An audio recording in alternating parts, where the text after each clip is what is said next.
Дебёсы. Знаете, мы все понимаем. И приглашаем, я потом об этом скажу. приглашаем вас в Музей истории Сибирского тракта. Нашему музею в 2011 году исполнилось уже 20 лет. И вроде для людей это возраст юношества, молодости, а для музея это уже довольно богатый, большой опыт работы накоплен за это время. И сотрудниками музея собран большой исторический материал по истории села, конечно, по истории Сибирского тракта, по истории нашего любимого дебёсского, удмуртского народа. И, конечно же, каждая территория, каждый населенный пункт знаменит в первую очередь своими людьми, которые живут на этой земле, которые прославляют нашу дебёсскую землю, удмуртскую землю, своими трудовыми подвигами. Кто за школьной скамьей, да, это даже можно говорить о наших и студентах, и наших учащихся Дебёсской школы, которые прославляют наш Дебёсский район и за пределами Удмуртии, на соревнованиях различного уровня, на олимпиадах. Конечно же, наши труженики сельского хозяйства, которые тоже своим очень тяжелым трудом прославляют нашу Дебёсскую землю. Ну и, конечно же, большая армия работников социальной сферы, которые каждый на своем месте любит свою работу, гордится своей работой и преподносит и создает те условия для того, чтобы нашим гостям и нашим жителям Дебёсского района было интересно посещать и наши культурные мероприятия, и наши выставки, наши лекции, наши экскурсии. И сегодня мы рады приветствовать вас в музее, приглашаем в первый зал нашего музея, который посвящен истории самой длинной дороги в мире. Это Сибирский тракт. Приглашаем.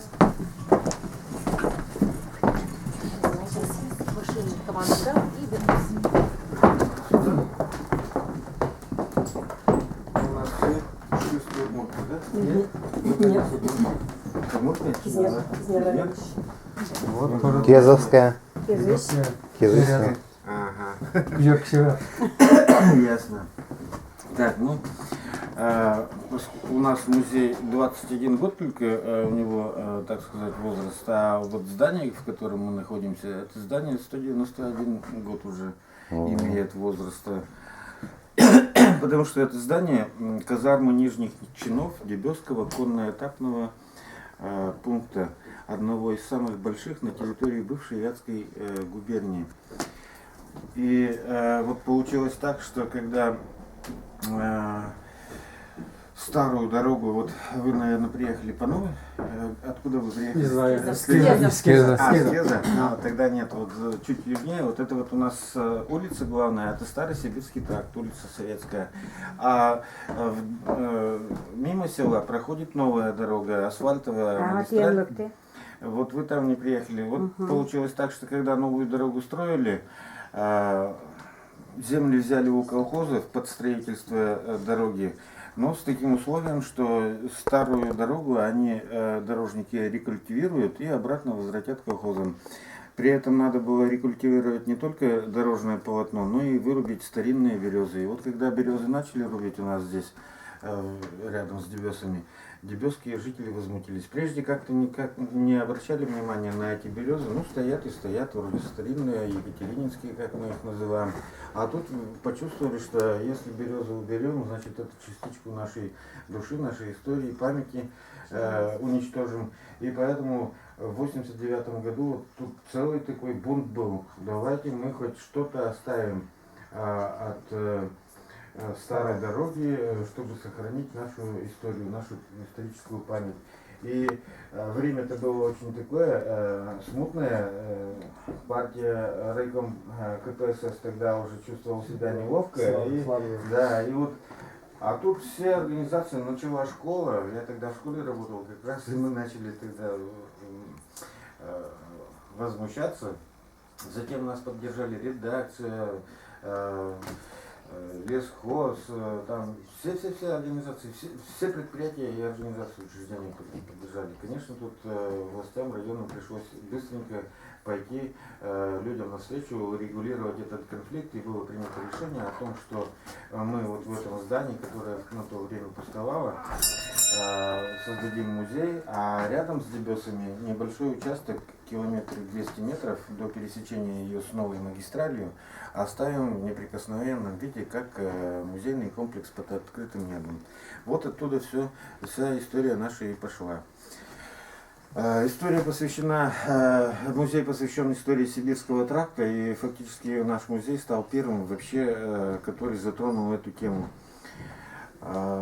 Сибирский тракт самый длинный тракт вообще в России и одна из самых длинных дорог вообще в мире.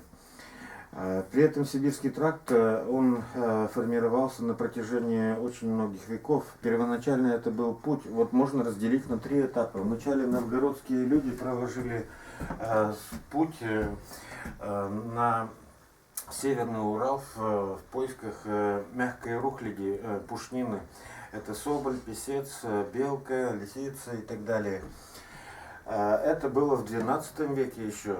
Но затем, когда Москва присоединила к себе Новгород, путь немножко изменился. Вот из Москвы на Вологду пошла дорога.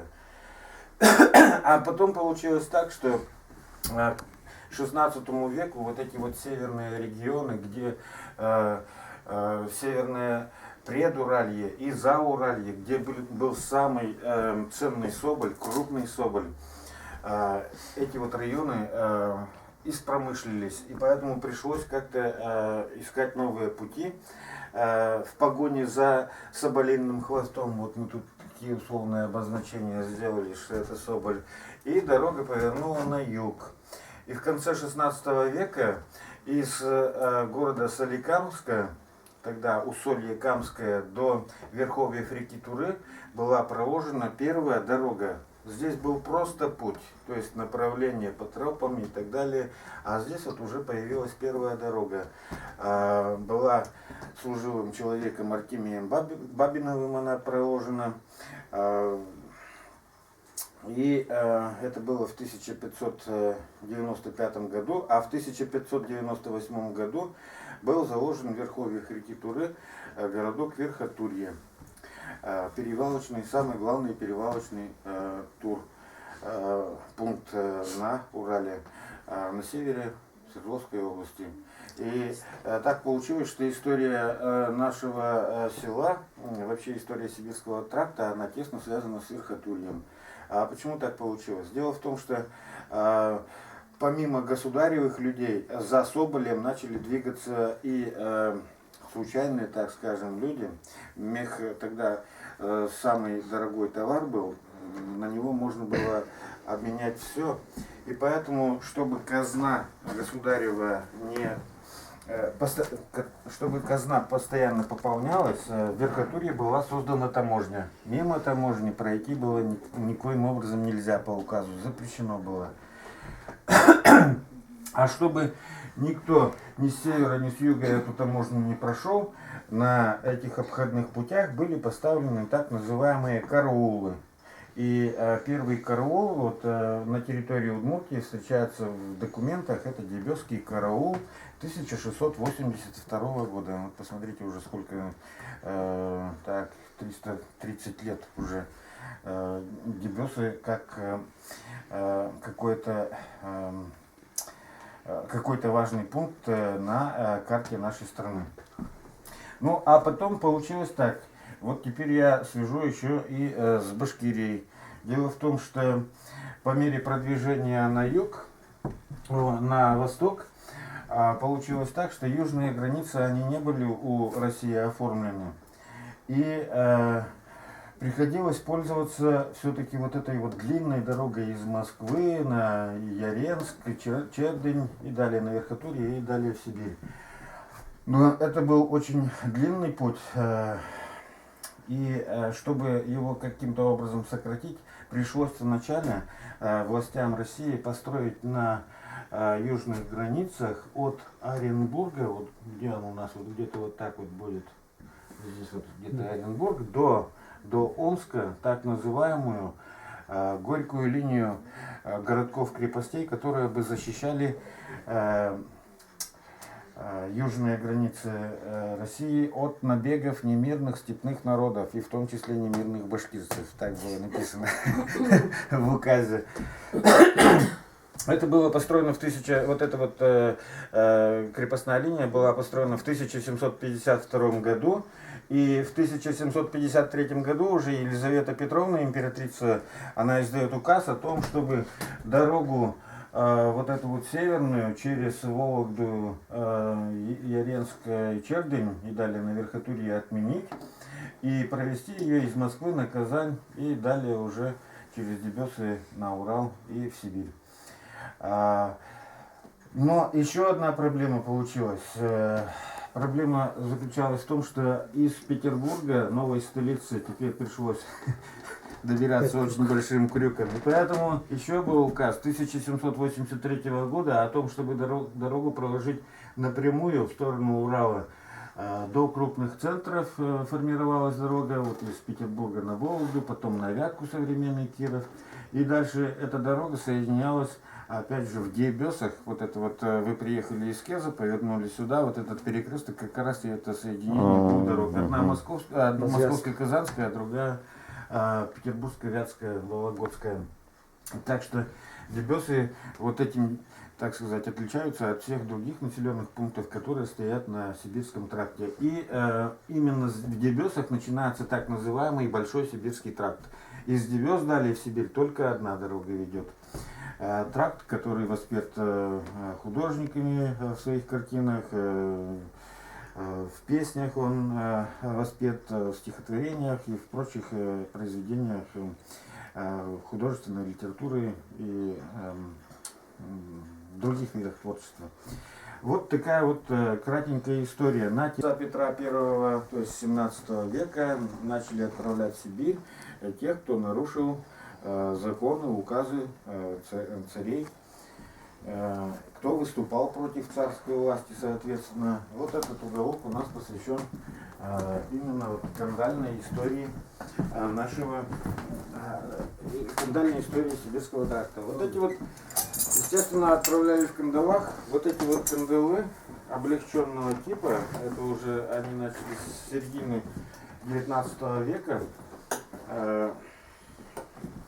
производиться. Вот эти два вида облегченных кандалов были найдены у нас на территории Дебесского района.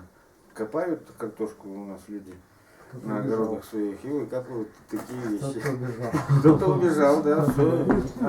Иначе как? А так вот, если, чтобы никак никто не убежал, вот такие вот облегченные, до облегченных кандалов были вот такие вот. Это уже у нас новодел. Наши мастера сделали такие кандалы. Тоже бежали.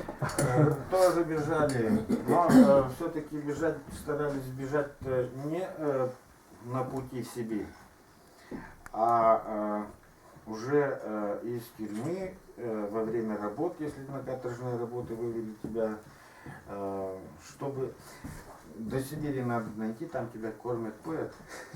Зиму пережил, набрался сил, да, и весной, чтобы бежать. Вот таким вот образом. Вот тут вот различные виды, как фотографии, как сковывали кандалами.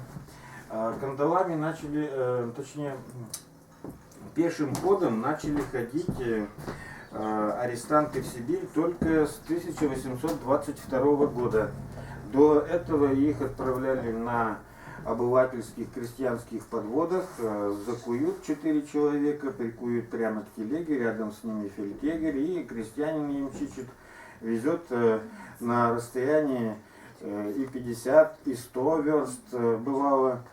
Это было очень неудобно для крестьян, отвлекало их от непосредственной работы, разоряло их фактически. И поэтому вот эта вот этапная система, она создавалась не случайно. В 1817 году Александр I издал указ о том, чтобы привести в порядок в один образцовый, как говорилось в указе, вид, чтобы по единому образцу дорога была на всем протяжении.